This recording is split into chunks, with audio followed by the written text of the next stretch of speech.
3.5 शक्तिपीठांपैकी एक शक्तिपीठ असलेल्या कळवण तालुक्यातील सप्तशृंगी गडावर येत्या 6 एप्रिल चैत्रोत्सव सुरू होणार आहे।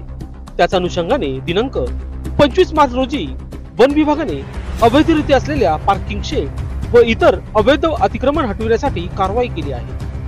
ही कारवाई दिनांक 26 मार्च रोजी देखील वन विभागाने सुरू ठेवली आहे।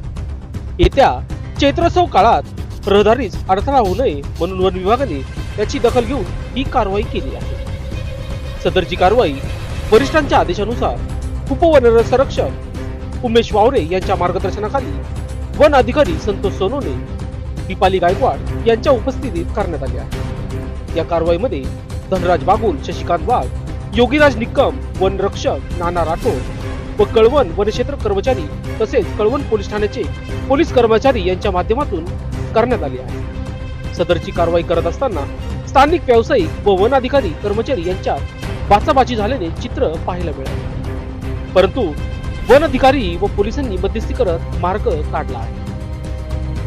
लोकशास्त्र न्यूज साठी विशेष प्रतिनिधी कळवण।